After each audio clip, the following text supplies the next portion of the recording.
Gravy,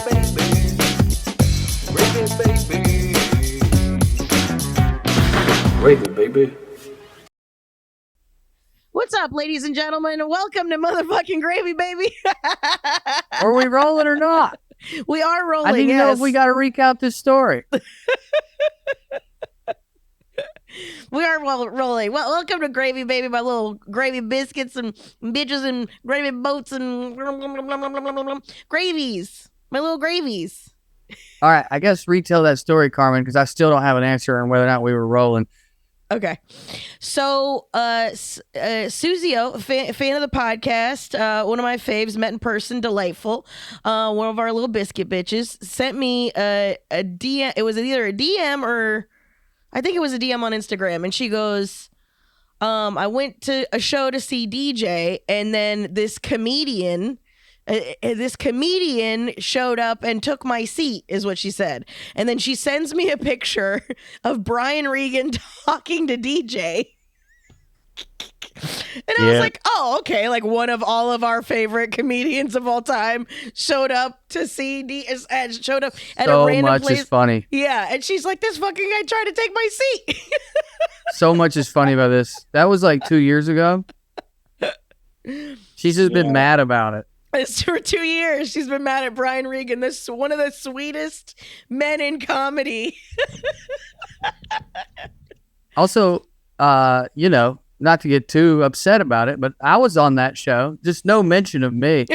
Just like DJ and some really famous comedian I don't fucking recognize. And that's all we saw that night. She just said Good Cop, Rad Cop was on that show. Our buddies Good Cop, Rad Cop were there. I'm trying to find. Let me see if I can find it. Where's Susie? DJ, Susie. You looking good. Did you cut your hair a little bit? Nah. Looks like it's sitting different. I guess I imagine that. What's up, everybody? Man. I got an update, a Scott County update for you guys while you're looking for that, Carmen. Oh, I misread it. It says first night I saw DJ. Why? She just randomly sent me this too. Out of no context. Just out of nowhere, first night I saw DJ. So I thought it was the first night. I thought like he was doing a run or something. I was like, oh shit, I didn't even know DJ was doing a show. And then it's a picture of. Oh, that's you too, Drew. You're in the picture. Yeah, there is no mention of you though. That's fine. I just thought that was funny. But I feel like now it might have been like a little bit of sarcasm. She was doing a little bit. Like some comedian took my seat. I definitely think she was doing that. Hell yeah. Either way, if you just read it, it's still hilarious. I randomly met him, and you guys you just met him randomly in the ether, right? He was doing shows in town, and he ended up where you were at. He jumped on our show, Carmen. Yeah. He did 12 minutes. I'm on stage, and I turn around and I go, "Holy shit! It's Brian fucking Regan." He just was walking by. And the cord was long. I walked outside with the mic and was like, Brian Regan, we're doing comedy. Do you want to come do a spot? Which I shouldn't have just, and he was just like, oh, okay. He's the best because he like loves it. He was doing a show in Orlando. He was doing some huge venue. And so I don't know if somebody ended up opening for him, how it happened, but he heard about where we were all hanging out after our perspective shows at Whiskey Lou's. And then Brian Regan shows up. And now this is him like a little bit, not just post-divorce, but in that post-divorce men are acting weird era. And all his post-divorce behavior was, I just want to buy every comedian a round of drinks and talk about stand-up all night. And it was fucking sick. I became buddies with his road manager. We went and we drank on his fucking tour bus. It was awesome. I think we met him in newish relationship. Great new woman. Mm-hmm. That second round, beautiful, but like, not like disgustingly young for him or anything. Just like a solid new couple. Same exact experience. He just kept buying us all shots. He's so great. I think it's he's like one of those social drinkers where it's, if everybody's drinking, it's not a problem. Yeah. Dude, Justin and the Cosmics were playing on stage after the show, and like he was buying drinks like right next to the speakers. Like, dude, there was like, man, like he was just getting his balls rocked off. It's pretty cool. It's pretty cool. Yeah, man, that was a great evening. Did dude. you like him, DJ, when you met him? Was he a sweetie? Yeah, I mean, yeah, he was cool. I mean, yeah, he was. Yeah, for sure. Okay. You made it sound like you he meet grabbed your somebody like ass, that. but you're trying to. But I mean- everybody likes him, so you're trying to hide something. That's why I was like, all right, well, No, there was a he tells some cool stories and everything, but like it was also like all our friends were there and stuff. Like it was neat, but it was like one of those things. I don't know. it was just another cool. cool thing that happened that night. It was just a dude. Yeah, you know. I mean, I'm not saying it was just a dude. Obviously, it was Brian Regan, but it was like it was cool. It was an event. It was nice. It was neat. I don't know. He just wanted to be a dude, I feel like, which is kind of why I liked him. I think But that's why he does that. Other than the fact that he stood right next to the speakers, which was like, that's what I remember. Him just sitting at the bar, buying drinks. He was just dead right next to the speakers, just kidding. I mean, I don't know how, like, the music was obviously good. The music was obviously good, but it was like, I don't know too many people who just, No earplugs, just raw dog in the rock and roll. That's crazy. that's the thing that stuck with me in my head. It's It was either like, that or he's already holy- deaf, DJ. Yeah, that's got to be one or the other, right? He's already losing his hearing. Yeah. Look at these bean vines. Oh shit! Nice. He finds Guys, make sure you're watching on the YouTube channel. Go to the youtube.com/gravybabypod, right? We have our own thing, you know? Yeah. Yeah, Okay, cool. we So you can finally figured out how to make that work. I did. 2 years in or whatever. I don't know how long we've been doing this, a year. Yeah, no, there's plenty of episodes up there. It's very active. Like all I post is clips and our show. There's nothing else on there, and people are into it. So shout out to the YouTube fans. Yay! Appreciate thank you. y'all. Interesting comments. So far, I think only one person's acted like a baby, and consider it's the internet. Pretty good. That's fucking great stats. Good. I'm proud of us. And I'm it's proud not of 1 y'all. out of 3 either. There's a lot of comments. Okay, we're doing good. I love it. Sky County report. I told Carmen, I don't know if DJ, if this is the episode you're on or not on. Chris, the guy who's working here. No, DJ, you were here. We're talking about the pineapple and him telling me about Hawaii. Yeah. Oh, so this is a So this follow-up. morning, Oh shit! Yeah, tell yeah. tell So this morning I was doing promo for my tour, which it feels so weird to do promo right now. That's the weirdest thing in the world right now. By the way, it's just Gotta be. it's like the world's so on fire, and like the situation in Gaza is a nightmare. But then I'm like, oh, everybody's got to go to work. This is my job. Anyway, it's just very strange. Mm-hmm. I've been, and this makes it even stranger, I've been dressing ridiculous in these promos, I guess just for the algorithm or to like have fun. And I roast the cities I'm going to. Mm-hmm. I So love this them. morning, The and Atlanta one was I sick. try to stand in front of an interesting place too. So this morning I'm in front of a 100-year-old barn, and I have on a tie-dye sweatshirt, ladies' purple pants, one of Andy's chains, and a big straw hat. And I was already like knowing that the rednecks driving up and down the road are going to be giving me looks, but like whatever, I don't give a shit. But Chris is here working on my mother-in-law's house, and I guess he heard me and heard someone on the property and looked over there and saw how I was dressed and didn't realize it was me. Mm-hmm. So he like kind of came over like, The you know, fuck are can you I doing? fucking help you? Yeah. Like who the hell's TikToking on this property? You know what I mean? You And got he a goes, there he permit goes. for this, dude? And then he goes, hey. And he goes, oh, goddamn, I didn't know it was you. And he looked like really uncomfortable. And so I was like, I guess in my head, like trying to make him comfortable. And I was like, hey, man, I'm just shooting a promo for my comedy. I dress weird because it helps Mhm. get eyeballs on it. And he goes, YouTube or what? Now, by the way, we're rolling. Yeah. I'm on camera. The camera's rolling. And well, now he's relaxed and he's super into it. And a piece of this is in the video that I did end up putting out. he walks into frame and starts talking about how awesome my shoes are while he's laughing. And I said, "This is great. We're rolling. Can I post this?" And he says, "Yes." And then it cuts out. Well, after that, he's asking me about the shoes, and I'm telling him they're basketball shoes. These are Ja Morant's.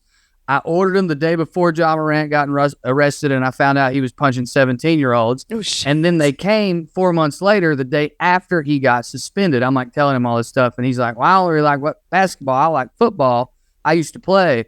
And then he said, "I like Dick Butkus. That was my favorite, dude. He was a killer. You ever seen Friday the 13th? I said, "Yeah." He goes, "You had a scene where he had chop that head off? I don't remember which one it was, but the head's rolling down the stairs." And I go, "Yeah, I remember that." And he goes, "That's what I wanted to see every time I hit one of them, son. Knock their heads off." How sad were you that you weren't still filming? Oh, I was still filming. Oh my He had God. stepped out of frame, but I was still filming. I'm going to send you guys that, and I may post it on the Patreon. Post it on But- the Patreon, please. Patreon.com/GravyBabyPod. It was just so great. And like these rednecks across the street who do they got this like company that rents side-by-side ATVs Mm-hmm. to rich people who come here on vacation to experience the great outdoors Wait, via like drinking tandem? beer. Like that you could, like two people can ride on it? Yeah, they're called side-by-sides. It's like a very expensive type of ATV. It's totally replaced a four-wheeler. Wow. There's another word for them, and I can't remember what they are. When they first But came the out, they seats were are called... next to each other? Like same side sitters in a booth going to the restaurant? It's a two-seat four-wheeler with doors. Yeah, but It's normally basically a you car. would just ride in the Carmen, back. they're like $35,000. Oh my God. So they rent these out. People from Ohio. There's the goat of goats, and they were already like staring at me. So it's so funny on the tape. I had just got done saying for the tape, like, you know, while on, like, yeah, these rednecks don't know what to think of me. I'm pretending to be on the phone. Mhm. They either want to fuck me or fight me. They're not sure which one. And then, like, he came basically right then. Nice. He's the funniest person alive. Yeah. If he don't got Yeah. anything else, he got timing. He's pure-hearted and hilarious. I still love that it was just like, he was like, "Who the fuck's that weirdo?" Oh, that's one of my weirdos. Never mind. Oh, yeah. It was, well, you skipped one step that I think is crucial. It was, who the fuck is this? Oh, I know him. And then it was like, I think he was embarrassed for me. It was almost like, I interrupted something I'm not supposed to say. Yeah. And then when he realized it was cool, then he was like super hype and he wanted to see my shoes because they're like bright blue. And then I saw him later with this on and he goes, where's the outfit? And I said, well, I'm not filming anything anymore. And he goes, we need purples and pinks. And I said, it's a character. I hate his ass. And he goes, "Sweet buddy, I know what you mean." That rules. Yeah, dude, I think he's my best friend. I think you and Chris are becoming Here. best friends. I think he's my closest friend here. Andy, That's great. Roscoe, Chris. Mm-hmm. Hell yeah. Well, anyway, that's what's gravy for me is just Yeah, that ruled. knowing that I'm the star of their day too. Do you understand that he is doing his own on the job? Because my brother-in-law came to get him lunch, and I was talking to him, and he brought it up. Chris had already told him, so I've made their day too. Well, yeah, I mean, it's nice. If you think about it, there's not much that's that colorful happening there. And not as a criticism, but like, you know, just in general, like everybody's usually keeping it pretty normal, regular. They know there's not a lot of influencers in your It's a area. Right. It's a different type of colorful. When you see the clip, you'll see that Chris is providing a lot of color for the area. But it's definitely a different genre. They're like, my personality is colorful enough. I don't need to wear these colors. And you're like, I have to do both to get anyone to even fucking see me. Literally, this is literally so the robots will be tricked. Yeah. Then I have Chris been is going to having be fun like, with you it, don't though. like the robots either. And you guys are going to become even closer friends. Yeah. That's what DJ was talking about last week. Just like, as long as we all agree that the deep state's fucked up, we can get to who the deep state is. Yeah. Like, dude. Yeah. Yeah, those are details, semantics, as long as our hate's in the right place. yeah. Cut to the Jews, black people, trans people, women. Actually, it matters who they think the deep state is. Oh man. Well, anyway, that's what's been gravy for me is Chris, my new friend, and also I stole Andy's hat and I like it and it feels like it matches us. What's it say on it? So for people, It says nothing is wrong, which I like instead of all those everything's going to be okay or everything's great. It's like, well, everything's not great, but nothing's wrong. Right. Shit. I just got a trucker hat from a Chicago comic that I knew named Jason Webb, and it says enjoying the process, and it's fucking sick. I love it. Hell yeah. Hell yeah. Well, yeah. Maybe if I remember, I'll wear it next week so you guys can see it. What's going on the farm, DJ? I see you got a kitty cat, cute little calico, little meow meow. Yes. Yep. She was at Dre's work for like 6 months. Like the owners dropped her off. Like she doesn't have any she didn't have anywhere to go. She was just in a cage for 6 months. And Dre was like, a couple of days ago, Dre was like, fuck it, man. I can't do this anymore. You know what I'm saying? Like I can't go into work. Look at this cat in a cage. Yeah. And look at yeah, dude. And such a cutie so we too. Were like, yeah, man. So we were like, all right, dude, what do we do? How do we get her adjusted to farm life? Like, did she know anything about farming? You know what I mean? Or farm animals? Or do you know how to till cat? Yeah, what about the dog? You know what I'm saying? Are you going to eat the chickens? Yeah. I mean, like, you know, is she going to get along with Sid? How are we going to do this? We're just going to let her out and fucking fight for survival?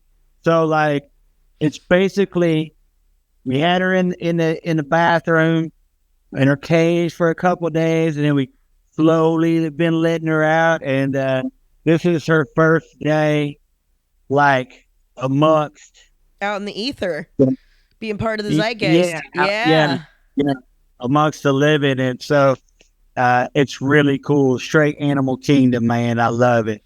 Watching her, because, you know, she's been locked up for so long. And now, you know, Sid's been real cool, trying to lunge at her a couple times. You know, it's a cat. So it's like, you know, there's that natural, you know, fucking, or just any kind of other animal up here, you know, she would be protective of. But like, she's gone in there, she's gotten into bed, she's like hung out. She's just so happy to not be in that fucking cage, dude. You kidding me? Yeah, I mean, I'm happy that she's not. Yeah, dude. Yeah, and everybody seems to be getting along too. She's like tripped out on the chickens right now and tripped out on everything. So it's like, it's real cool. It's real cool to watch and be a part of too. You know what I mean?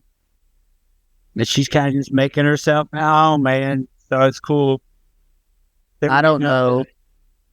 I know a lot about cats, but I just in my heart have a lot of faith that she's going to adjust just fine. It looks like that's going to be, it looks like everybody's cool with her. Say's cool with her. Ness is cool with her. She doesn't seem to be a chicken chaser or anything. A bit of a stalker, but not much of a chaser. And then like the back part of the fields with the other goats and like Kimber and the big animals, you know, she won't ever have to go into there. That's an all electric fence, unless she wants to, but then that's fine. But like, Kimber would eat the fuck out of her. Really? Oh, the dog? Yeah. But another thing about cats, because it's known that I don't like cats as pets. Part of the reason why is, dude, I feel like their instincts, she'll be tormenting Kimber in a month. She'll be knowing where Kimber can and cannot go, and she'll stay on the other side and just flip it off. And just, I kind of like shake her little cat tail. I like that. Yeah, that's fine. There's a study showing that cats usually just emulate the personalities of their owners. So if a cat's a cunt, it's usually because they're owned by one. It's true. Oh my God. I don't feel like that. Go ahead. No, go ahead. No, please. I was getting, dude.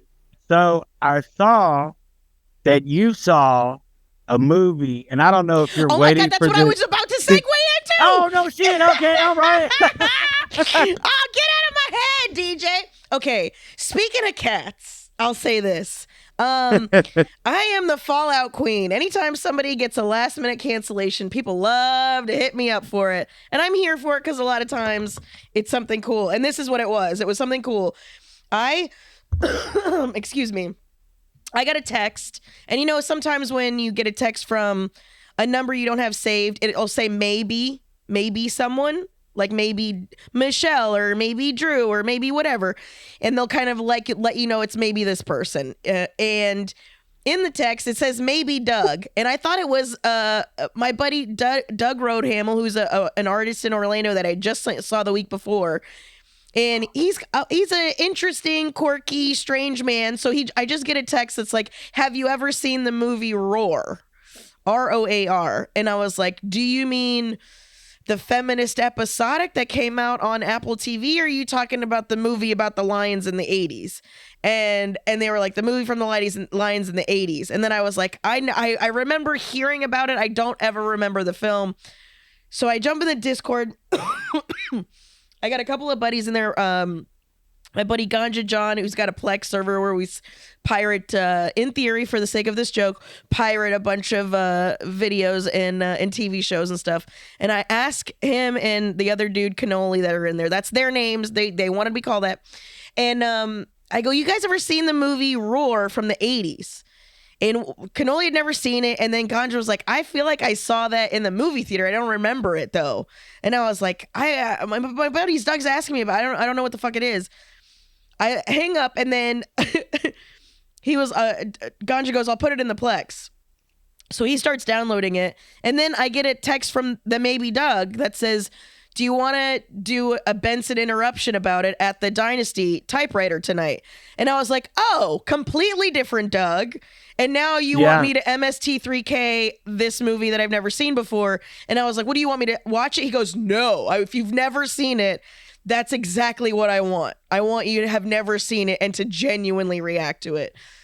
So I was like, okay. And then I just watched the trailer because then my morbid curiosity was wild. And in the trailer, they talk about how it's a family that lives in a house with 150 big cats. And not all the same kind. So it's lions, tigers, leopards, panthers. Yes. Yeah, dude. And I thought you meant untamed, overfed, and untrained. None of them are trained, and none of them are tamed. A lot of them are just from zoos and stuff like that. So they're used to. What do you mean family? Huh? Were there kids? Oh. Yes. It's a father, Noam Marshall, his wife, who is Melanie Griffith's mom's Tippy. What was her name? Producer Mark, you know what I'm talking about? Tibby or Tippy, whatever the fuck her name is. Melanie Griffith is in it. These are like Melanie rich Griffith. LA people? Yeah. Well, they were. This is like this movie. If this ain't like the perfect example of why libertarians are so stupid, there should be 1,000 laws that stopped all this from happening. There are 1,000 laws because of this. That's what we're talking about. Yeah. We're talking about 1981. Melanie Griffith is in it, and John Marshall is in it, their son, and then their other son. So it's 3 kids, mom and dad. And they live on this compound with 150 big cats. And in the Were they on coke? Huh? Were they on coke? No, it doesn't seem so. No. But they are the ones that because this was also the beginning of the PETA. This is also the beginning of animals. So these are people who just rich whites that are like, I can talk to and me and animals have a special relationship. You just have to know how to handle them. You just have to know, Noam Marshall, I believe, was the first instance of somebody throwing soup on a woman wearing a fur coat. That was the big thing that happened in the 80s, is you would try to throw paint or whatever. He threw soup on a woman in a fur coat, and then she goes, "It's a fucking fake." It was hilarious, the story. So I am on a panel with Jonah from MST3K, the new one, and John Marshall, the child of the son who had to do this. That's the and me and Doug. Those are the people on the panel for this movie. And I But go to the green the room. child and of the sun. So didn't live in the house, or did? It did. Here's the thing: is in the advert up for the film there's 150 cats. None of the cats were hurt in the filming of this movie, but 70 of the cast member were hospitalized. Melanie Griffith had to get reconstructive surgery. Tippy had gangrene and had to get like Noam had to get several puncture wounds. Like, when I tell you the chaos. What the fuck? How is this not the most famous thing that's ever happened? Streaming the other day. You have to. It's $2 on Amazon. If you want, I'll fucking stream it in the Discord for everybody. You have to watch this film. It is so wild. It is Melanie so wild. Griffith, like the famous one. Yes, the famous one. Was she famous? The reason at the she time? always looks like she's smirking is because she has a fucking scar from a lioness clawing her goddamn face open. I thought she was trying to be like Drew Barrymore. I know. So was she like kind of big at the time? No, not yet. This is young Melanie Griffith. Very young. This is crazy. It is crazy. It's so mind-blowing. Not only the story itself, the story that John Marshall had from behind the scenes were nuts. There's been 3 documentaries made about this movie. Because one of them, which is called The Most Dangerous Movie Ever Made. And because of this movie, that's why there's so many rules and regulations with you having animals on set, so many rules and regulations for you to be performing with them, et cetera, et cetera. Because this was a guy, he... not only that... Okay, go finish your thought. This was not only a guy who was part of other films and stuff like that. So the dude had money... Spent all of the money, he wanted to make this movie. This was his baby. He builds an entire compound on one of his properties, ends up selling all of his other properties to throw all the money into this. They end up going bankrupt trying to get this to succeed. Thank you. And, so the whole overarching story, also a mudslide at one point comes and washes the entire compound away. They have to try to make a movie from the footage that they still have. Mind you, they're digging the film out of the rubbish that's left of this place. I want so bad. Is this guy dead? Don't tell me. I want so bad some sort of... What do I want? I want to hear his thoughts on Joe Exotic and Carol Baskin. I feel like there's got to be some part of him. He went to the poorhouse. He sent his family to the poorhouse trying to get this film made. Yeah. And then he looked like an idiot. And then years later, Tiger King comes out and he's like, see, I told you it could have been a fucking phenomenon. Y'all just didn't see my vision. This was going to work. The difference is Tiger King had cages. They're dude, it's a big difference. It's not even yet. Yeah, but the death, that's really what did it in both cases, guys. It's well, I mean, I made that joke. I was like, I think the name of the movie is called Roar, and I was like, I think Roar walked so Tiger King could run. You don't get one without the other, for sure. Right. And but I feel like you guys aren't on board with what I'm saying. I feel like this is a straight up case of that band Led Zeppelin ripped off. Why didn't we make it and they did?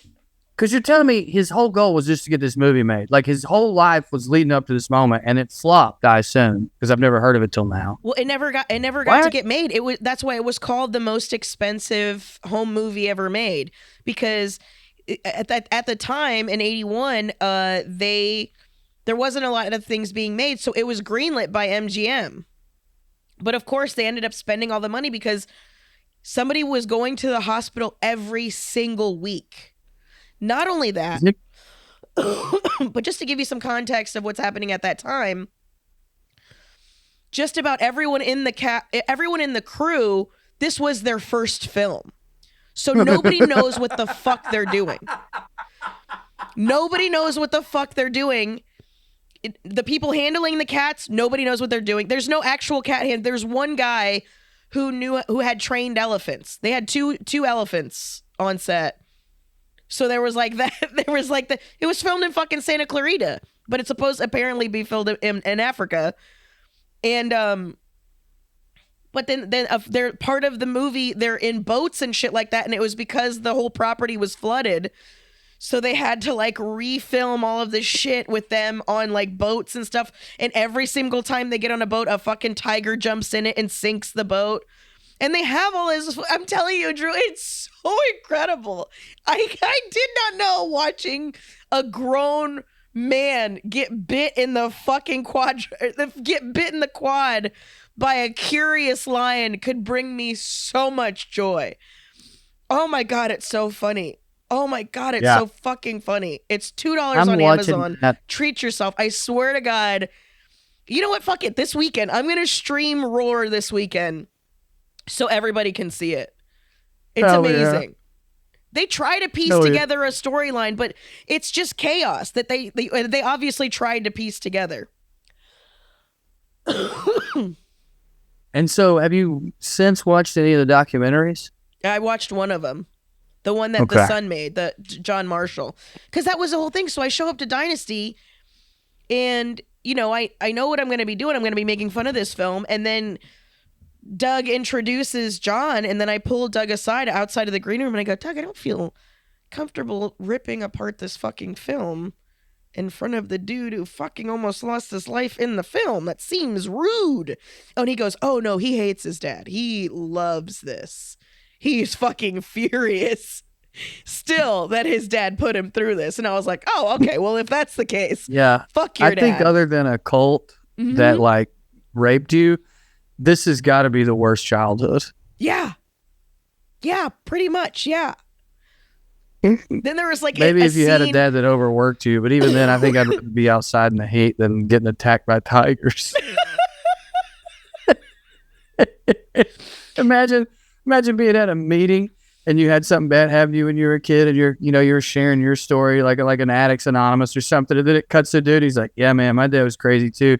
Lions attacked me because of my dad. They were his pets. And you're like, exactly. You're like, yeah, I was in the lion's den too. And he's like, no, not metaphorically, dude. No, literally. I was in a lion's den.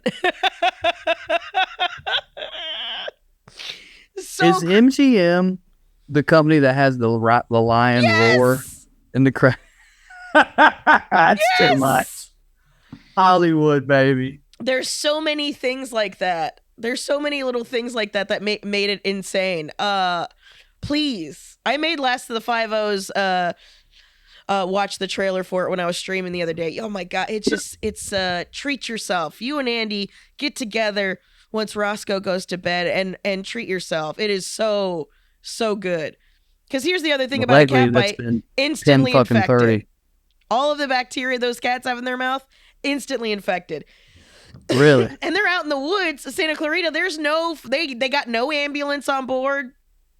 There's no first aid kit. They're just pouring bottles of peroxide in these huge open wounds. Yeah. Yeah. There's a scene where the son, John Marshall, is in a barrel that gets launched off the top of the thing. No stuntman. He's doing it. And then he sees the scene in the movie and he goes, oh shit, that's where I chipped my tooth. I lost my tooth on that one. All right. I'm trying to understand one part of this that I still wrap my head around. Is this a scripted Hollywood movie that just features tigers, or were they trying to make a quasi documentary? I think there was a script, but it was again. Yeah, it was like the director was like some sort of auteur fucking in real life. There was like a... Yeah, the director was the only one who had any kind of credibility in the... Because he goes on to do several huge movies, now of which, of course, I can't remember. But he goes on to do huge films.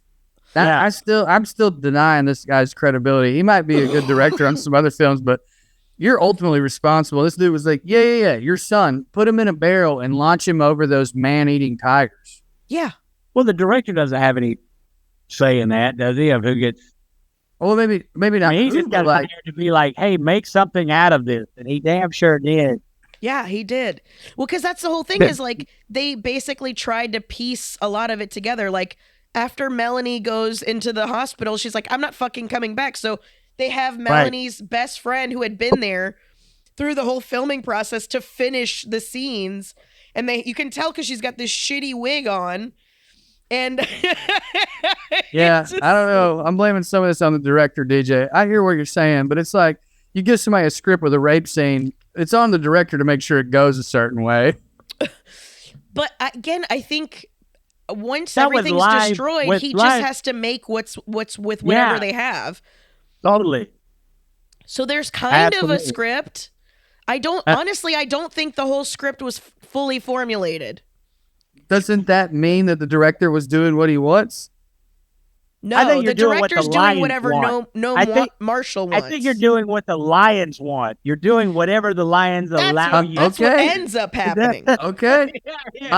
My only pushback there is the Lions wanted y'all to leave him the fuck alone, and y'all kept filming. Matter of fact, a girl got mauled, and you just put her best friend in a wig. Dude, that's on the director. Come on. Am I crazy? No, it's no Marshall. It was his film.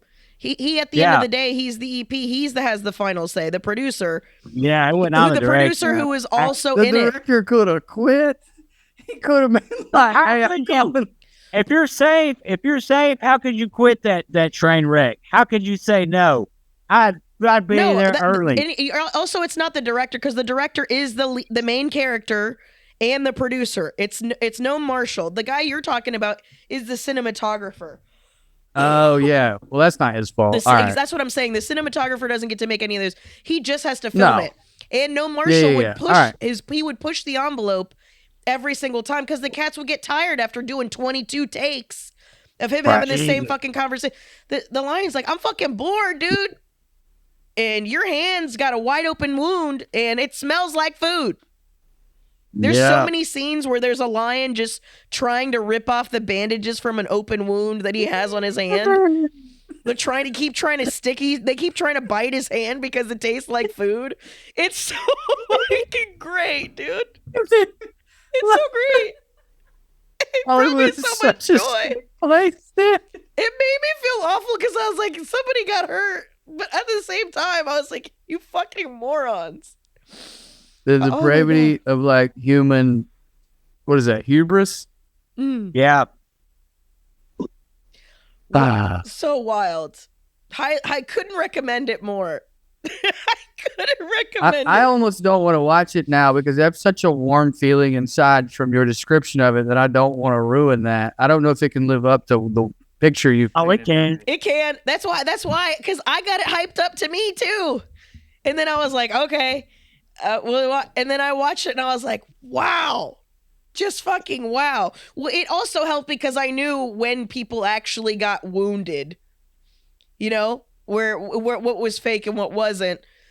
But there's two scenes specifically that are incredible. And it's just because the man who put everybody through this because of his fucking vision. And that's part of the reason why so many people didn't quit. I mean, there was a lot of a turnover because, you know, people were like, fuck this. I'm tired of getting mauled by a tiger just to get this shot. But the reason so many people stayed on was because this is like a once in a lifetime movie. This is never going to be made again. Nothing like this will ever be made again. Nothing will ever be like this. That's the reason the cinematographer was on board. There's one scene. To go back on that, there's no need for you to explain to me why the cinematographer stayed.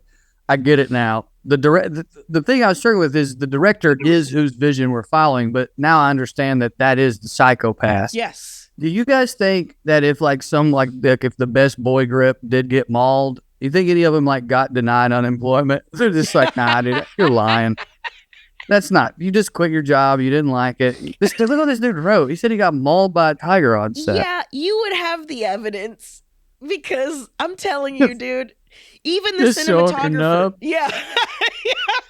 Even the cinematographer, he wanted to get this one shot of lions running over him, so they dug a pit and he covered himself with, you know, like the camo thing that the boys in war do that looks kind of like trees or whatever. Covered himself with it, But by the third or fourth take, the lionesses are like, what's that thing moving under there? And one of them, because they're playful, just went rah and whacked it. And he got 15 stitches on the back of his skull. The back of his head was taken completely off into a flap, and he had 15 stitches. He was back on set in like 2 weeks. How was the shot? The shot, it's fucking gorgeous. It's a great shot. Hell yeah, dude. Amazing. So I think there was a loose script. The story of it is supposed to be, this man has a family that lives in Chicago. He is in Africa doing research on big cats. Now, mind you, my issue is, and maybe we have this information now because of this film, I have no idea, but lions are from a completely different place than tigers are. It was the 80s. Yeah, of I course. was to say, I think the information we have now is that people know that, so you can't get away with it in a movie. But surely the guy making it knew. Surely he wasn't like, tigers, lions. Well, of course, because the first time I watched it, all I did was make fun of it. So then, of course, I had to watch it again and actually listen to it. And there's a couple of lines that address it, but he's just always like, no, they just need someone to lead the pride, and I'm going to lead the pride. Like, so it's also very obvious this narcissist is like, I will be king of the lions without being a lion. So he was manic. Probably. I don't know. A lunatic. A lunatic. But I'm telling you, I made 4 people watch it since, and it's been fun to watch people watch it. I get reaction videos on the internet, I guess, now. Huh? I can't wait to watch it. I know. I'm so stunned. The thing that's most stunning to me, and I feel like conversations like this will change what I'm about to say, is that there's not a semi-known big documentary about it on a streaming platform that we have been inundated with advertisements for. I can't believe I haven't seen Melanie Griffin side talking into a camera about this in an attempt to become relevant She wanted again. Nothing to do with it.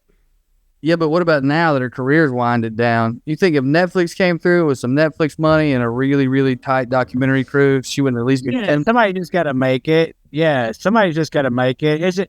It'll get repopular like everything else and like come back I hope up. so. I mean, it's just one of those things that like MGM probably swept it under the carpet. Like, think about it. It's like The Island of Dr. Moreau, the one with like Val Kilmer. And, Talking about this today. Dude, oh, what a fucking... You guys are going to need to give me some context because you guys just both got Dude, it so might excited. be wilder than this one, Carmen. Wait, No, it's not Wilder than Roar, but it's completely crazy. Marlon Brando's a psychopath in it. It's like out of his mind, out of his fun. He didn't even read the script. He like just showed up. It was after his daughter committed suicide. He just shows up on script and he's like, yeah, I'm going to fire this guy. I want to hang out with the midget. I'm going to put a bucket on my head because it's hot and paint my face, paint my body white and just come up with the dialogue as I go along. Like, it's like, dude, the whole thing, you got to watch and then there's a documentary about the making of that, which is even twice as good. But yeah, you got to watch the movie and see the documentary. It's fucking So did psycho. MGM buried it though? Is it hard to find? There was everybody buried it. Carmen. There was a day on set. So the actor's name. Hold on. I was just talking about this today. Val Kilmer was in it. He was an absolute shit the whole time. Nelson De La Rosa is a dwarf actor who, at the time, was the smallest person ever measured by scientists as a full-grown adult, just under 28 inches. Brando was so in love with the guy, one day he put him on his chest and sang Froggy Went A-Courtin' to him in a hammock for 90 minutes, insisted that they roll camera and wouldn't let him film anything else. He stared. I mean, this is really kind of hooked up. He stared into this midget's eyes while singing Froggy Went A-Courtin' for an hour and a half, but like at work. So like we're getting a shot here. We have to keep going. Oh my God. And it's on film too. The most expensive way to make a fucking movie. Wow, dude. Yeah, the whole thing's psycho. But the movie's totally worth it too. After you watch the documentary, it's totally twice as. But it's coming back. It's like one of the things that's also it's coming back. Like it was buried. You know what I'm saying? Everybody hated it. It flopped. Nobody fucking wanted to talk about it. It was a disaster for the director and everything like that. And now it's like it's kid back up there. They should rebrand it as Marlon Brando grieving in the strangest way possible. Imagine being Val Kilmer and showing up on set and not being the biggest psychopathic asshole there. Like, I mean, that really had to mess with his brain because that dude's a nightmare. Apparently, him and Marlon Brando both like just stayed in their trailer one day, like all day, and said they wouldn't come out till the other one came out. So one was waiting for the other one to come out, and so like they were just in the trailer all fucking day. Just a battle of egos. Fucking obnoxious. You're like the lamest one. I know. Yeah. Like, let's get into an acting off, douchebags. Let's see who can nail this scene the hardest and win an Oscar. At the very least, so the world can enjoy your insanity. Is that not how you got to this point? By being good at acting? It wasn't by staying in your trailer, you fucking losers. I think the script was so crazy. They were talking about the beginning of it, like the guy was trying to sell the script. He had rewritten it, and he was trying to sell the script to Hollywood, and like he ends up talking to this dude, and they end up doing like some sort of satanic ritual, like in this weird thing, and then fucking Marlon Brando shows up. And dude, it's a crazy fucking story from the beginning to the end. It is this just sounds like a beautiful double feature that we should do for our Patreon people. Do what? I said this sounds like a beautiful double feature we should do for our Patreon people. Yeah, absolutely. Yeah. I think DJ just accidentally cracked it. What if it was just Marlon Brandon the whole time? It's just some insane fat dude they found who's just got out of a psych ward. They're like, listen, dude, we got Marlon Brandon for you. So, you know, the agent just screwed up. There's this crazy part where they're talking about him showing up because they didn't know if he's going to show up or not. He hadn't told anybody he was going to show up. His daughter had just committed suicide. So he was going through some things. And they had him on set on what was that, Don Juan DeMarco or some shit like that, where they said he was fucking out of his mind. And the entire time the studio was like, dude, we don't know about this shit. You know what I'm saying? He might show up, he might not. And then he shows up and he's just a fucking lunatic. Just an absolute. He's a mess and you have to deal with it. Yeah. But if you're like an extra or something on that movie, like, that movie what a fun thing to witness, you know? Getting your $64 a day and making it worth it. Finally. Yeah. Didn't they film it somewhere tropical? Yeah. Imagine they're getting a union rate, flown out to just hang out, not doing shit because Marlon and Val won't leave their trailer. You call your wife, you're like, did you have to hold a microphone all day today? Like, no, not today. I just had some Mai Tais and just been hanging out with my new dwarf friend. He rules, hates Marlon Brando.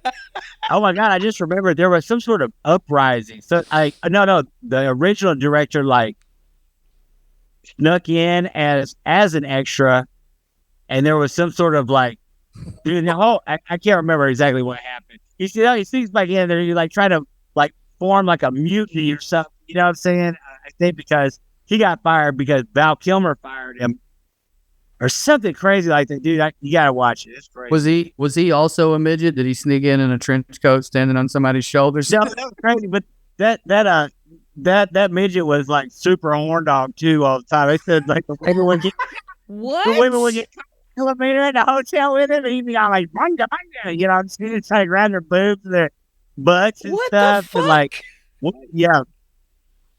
Jesus Christ. Oh, they should be able to get away with it, Carmen. Oh, stop it. 28 inches? Dude, I feel like under 30, you can grab boobies. Dude, you need to pick him up, shove him in your backpack, and like fucking like whatever. Yeah, you can just throw him. That's not a threat. How would you be able to reach?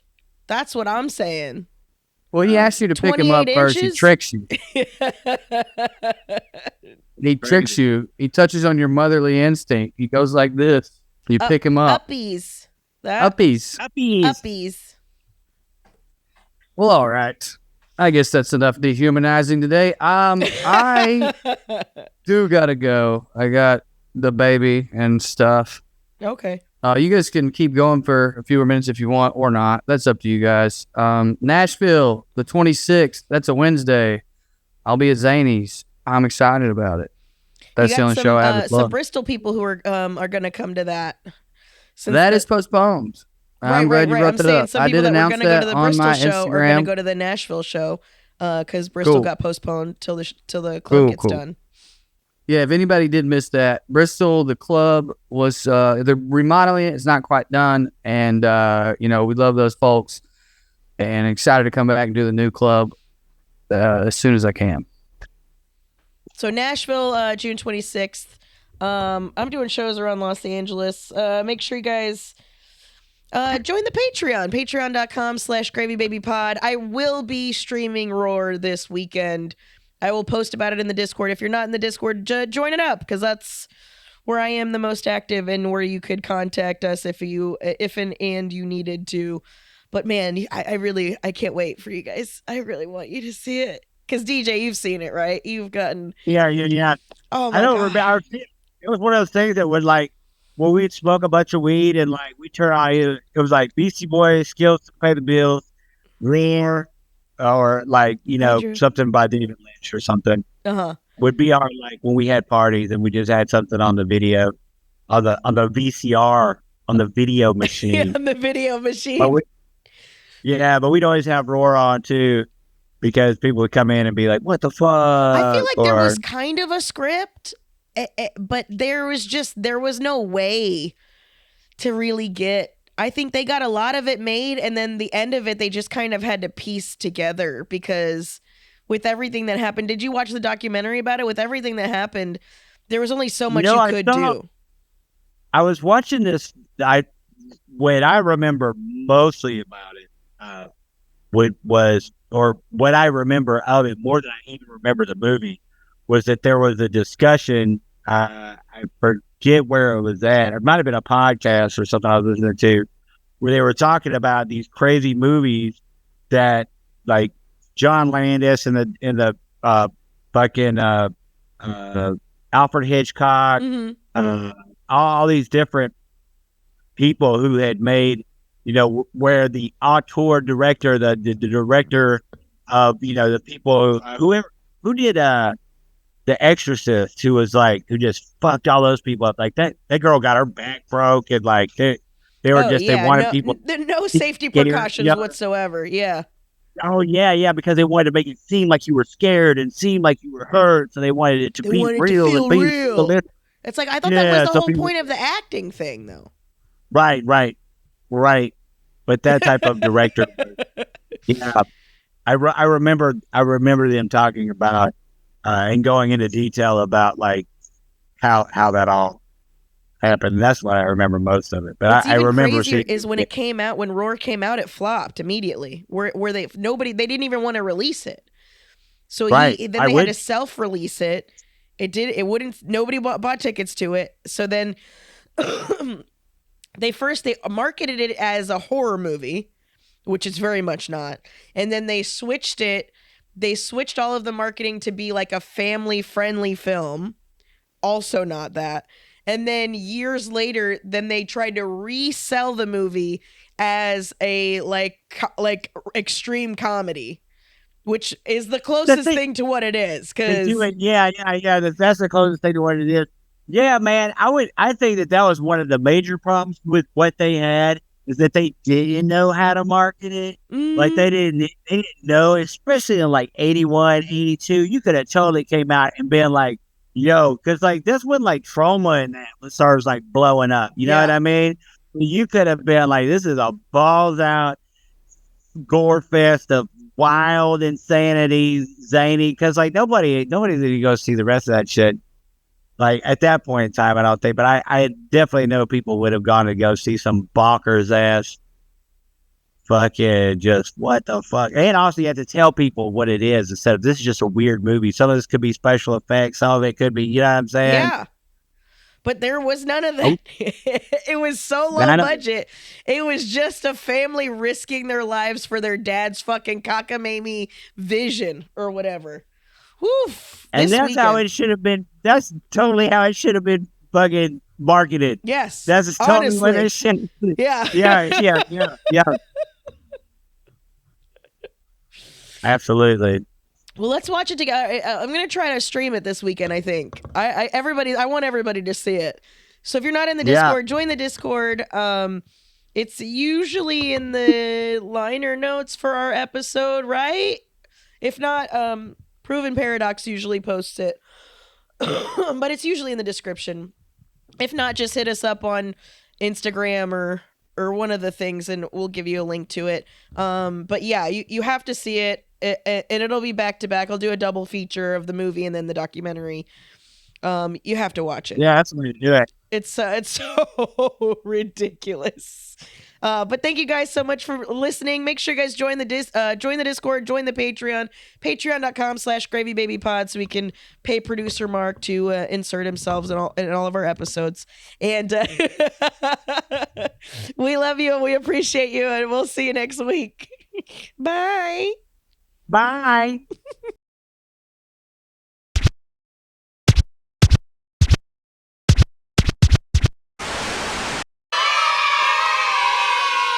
You could stick a whole ribeye in one of your back pockets. Like,